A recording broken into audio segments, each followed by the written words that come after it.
And to sort of start it off, my name is Jacques, and I am originally from Togo, West Africa. And I was born and raised there and moved to Chicago when I was 9 years old, and sort of grew up around there and moved to New York City for school. And now I'm just living here and working here and running my business here as well, my design work here.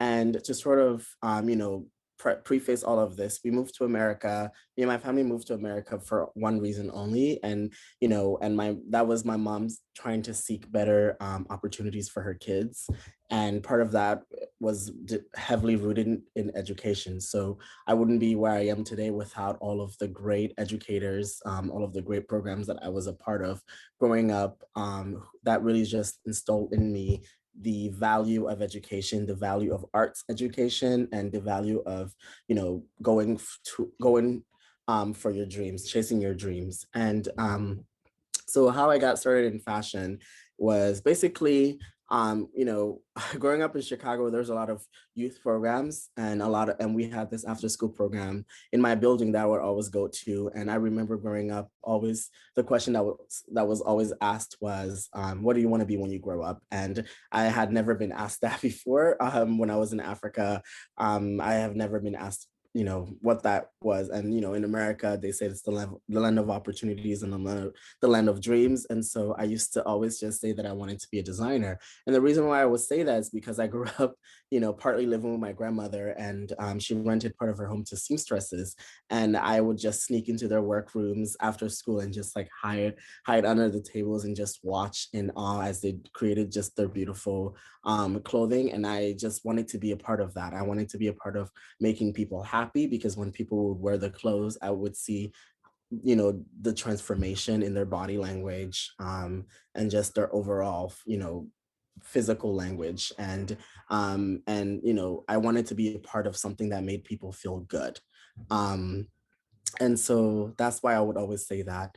And so and so my sort of journey in that took me in different areas, but my work is you know now focused on just my story as a Black person living in America, growing up and being interested in fashion. And not I didn't really get to see a lot of people who were like me, who looked like me, who acted like me, being in this space. And so I wanted to be a part of that. I wanted to make sure that I was in these spaces representing my story, so that people who may have similar stories can also see themselves in my work. And so my work is sort of heavily rooted around, again, the Black experience, and just thinking about, Black joy overall.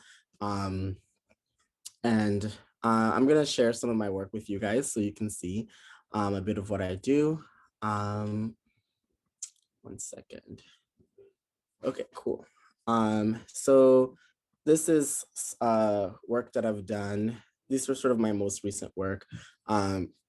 So a lot of the work that I do revolves a lot of colors, because I come from color. I grew up in a country that had just, was full of color, beautiful textiles. And I mostly focus in knitwear because for me, when I'm knitting, it's my own little form of activism because as like a Black man in America, you don't really get to think about, Black men knitting or Black folks knitting. And for me, it's sort of my own little activism, being from a country that's heavily based in textiles, and just being able to knit, and create fabric from the start up is something that really is therapeutic for me. Um, and just being surrounded by that, just heavily beading and heavily embroidery. This is a project that I made while I was in college, and then this last summer, we shot it actually for a Converse campaign, which you see down here. I really wanted to just figure out a way to bring my world into the story of Converse and what they stand for. Um, and so that's what we did here. And again, thinking about that and thinking about me being in these spaces, there's not a lot of people that look like me still today in these spaces. And so the reason why I do what I do, and the reason why I take on these projects, is so that I can sort of infiltrate and really showcase a small part of like what it means to be Black, and, showcasing different ways of, styling and playing around with different, high class and low class clothing. I use a lot of denim, I use a lot of knits, I use a lot of prints in my work. Um, and so one aspect of my work is really showcasing the color orange, which I believe, as a dark skinned person, the color orange looks really, really great on dark skinned people. But in Chicago, growing up in Chicago, there was a lot of violence and there was a lot of people that I knew that were being incarcerated. And, so that color sort of took a toll into a negative space. And, in my work, I try to showcase that to sort of show another side of it that is positive, that makes it that is positive, that also sort of shows the beauty that is laced within color on darker skin, and showing that it is okay to sport these colors in a non sort of violent way. And here's another representation of that, creating an orange gown from it. This was something that was really, really fun for me. It's one of my greatest sort of projects that I feel like I've done. And also figure out what different ways to, infuse other things within my work as well. So this was like a campaign that was shot for a magazine, where the stylist really wanted to use the red sweater that I made as well as the dress, and really just like emphasize those colors in the makeup as well. Um, and so, oftentimes, when I enter, spaces that are dominated by people that do not look like me, I often get asked to share my struggles and obstacles. And, for me, that is important because I think it's always important to, let people know where you come from and, how you got to where you are. But I also think that it's okay to, is as equally important to share, our joys and, our wins. And so, in my work, that's what I try to, you know, showcase a lot. This is from my graduate collection. This is sort of the research that goes behind it. And I was doing a lot of work around the idea of the Afropolitan, which is thinking about Africa and Africans just existing, outside of the physical space of Africa, and, figuring out ways to combine the different aspect of our identities in the clothes that we wear, both, while we're in our home countries and outside of the world. And so this is a textile that I was developing that showcases all the people that are in my family that do inspire me. This is my mom in the middle, my brother, my sister, and sort of just like showcasing, wearing, it's basically wearing, your family on your sleeve while you're traveling, because these are people who, are important to me, and thinking about silhouettes, showcasing that in that. This is part of that. And this is a textile that I've made as well, just like infusing those in there. And so right now, I'm currently working on a project. It's sort of like a little knit project called Black Boy Knits, which is a brand that I'm launching that's going to showcase the different, knitted textiles, um, you know, knitted textiles, but putting them in clothing, that celebrates just like joy. And I think, you know, be celebrating joy, especially Black joy, is in itself is a form of activism, because we don't get to be happy a lot. Whenever you see a lot of things happening around Black bodies, in the world, it's often in a negative headspace. And so for me, I really want to just focus on showing joy and focus on showing that, all the things that I got to see growing up, witness growing up, around Blackness, that really helped me, come into myself, come into my identity. And so we just recently shot the campaign for that, which is here. So just like, you know, making sure to just color is really important to me. So in anything that I do, I often have colors all around. I'm trying to make it a large screen so you guys can see. Um, sorry, one second. Okay, awesome. And so in the campaign, we were really just thinking about ways to showcase Black joy. The clothes are very colorful. And I really wanted to show it on people that are dark skinned because I'm a dark skinned person. And, was always told that my skin was too dark.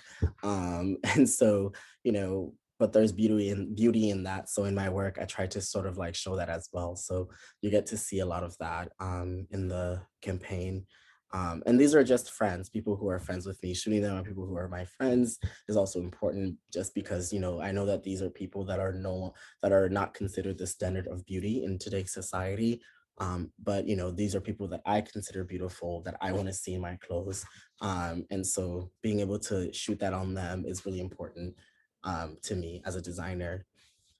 Yeah. Yeah. So I guess that's a bit of what I do. Yeah. I don't know if you have any questions.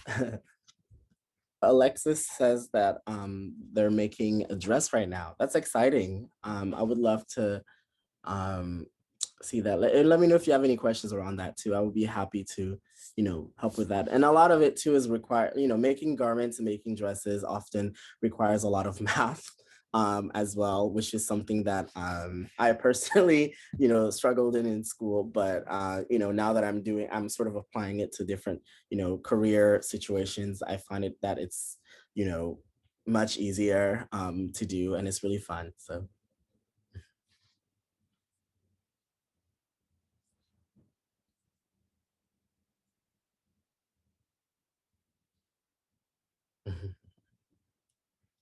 Definitely. I feel that.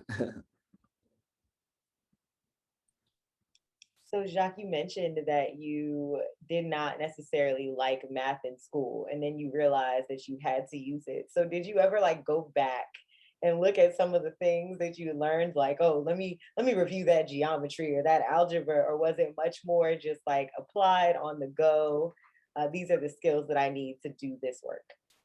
I mean, definitely. I think it depends on like what I'm particularly doing, but there are moments where I tend to email. Sometimes we'll email my old math teachers from high school and just be like, "Hey, how do you do this?" Especially because I'm doing knitwear and I'm knitting. When you're knitting something, you're knitting it exactly to fit the size that you want, that you are reaching for, and a lot of it is like figuring out what the right type of curve to knit in order for the armhole to fit properly and things like that. So it requires a lot of just like, at like addition and subtraction, but also a lot of divisions to figure out a lot of things. And so, yeah, a lot of it is just me thinking back, and, sometimes even if we forget something that we learned in school, I feel like it always just comes back and then we remember, oh, this is how we do it. It's part of our, I feel like it's sort of engraved in our body language, in our sort of, and so, yeah, so I really love to I'm always looking back and figuring that out. Mhm, So, there are like a bunch of questions in the chat. The first mhm. is, do you have a favorite outfit or piece that you've worked on? Um, yeah, I would say for me I always start my work as like thinking about a particular emotion or like image that I want to evoke. And I think right now what I'm really drawn in, that I've something that's really great that I've made is this particular look. Let me show you. I don't know if you guys, let me share my screen one more time so you can see.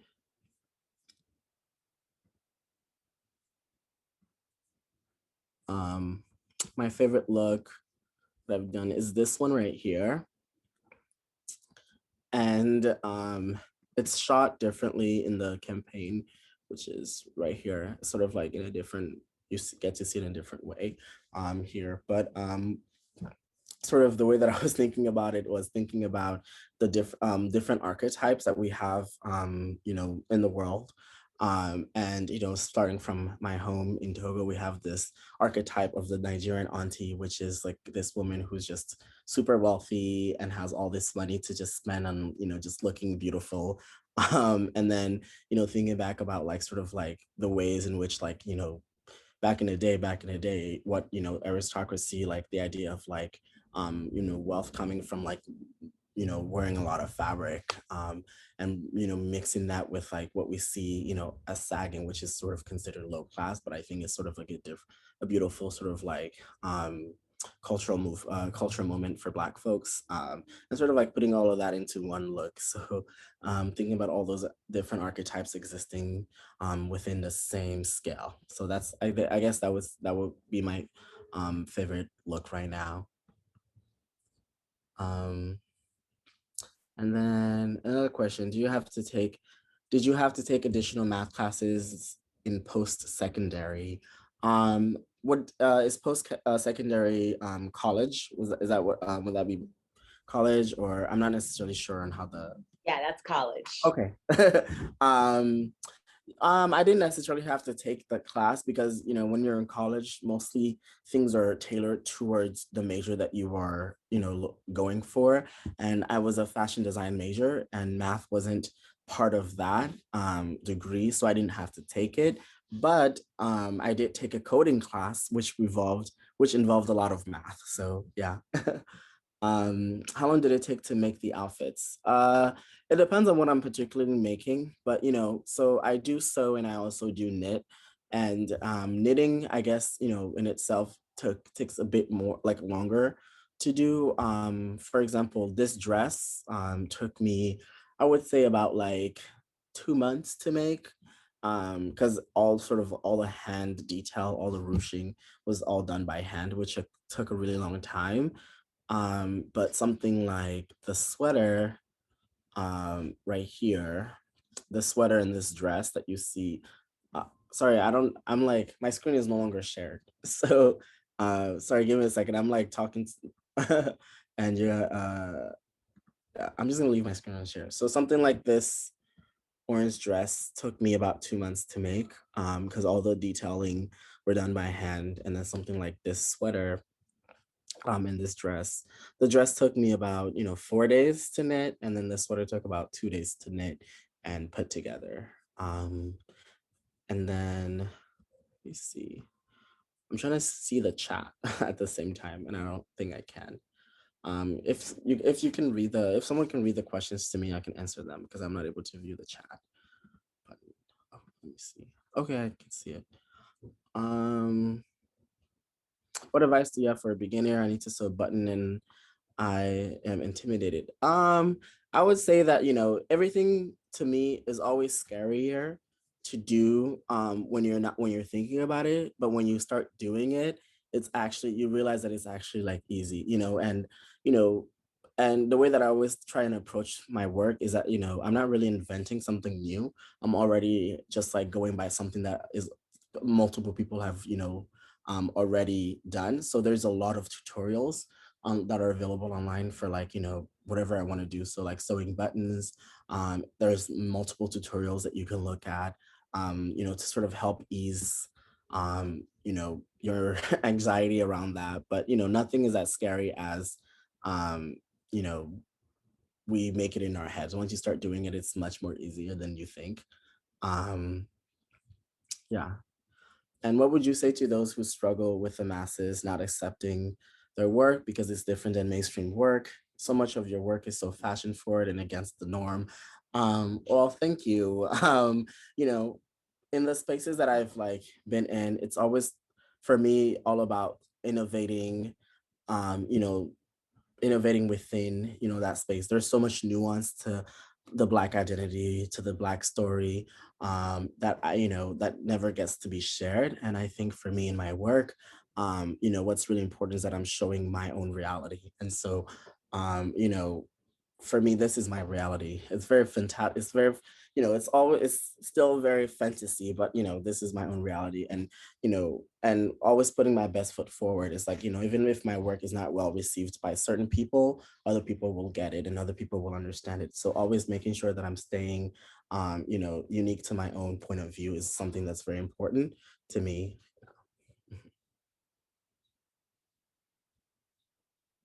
Um, also, how did you know that this is the career you wanted to do? And I love the ocean dress.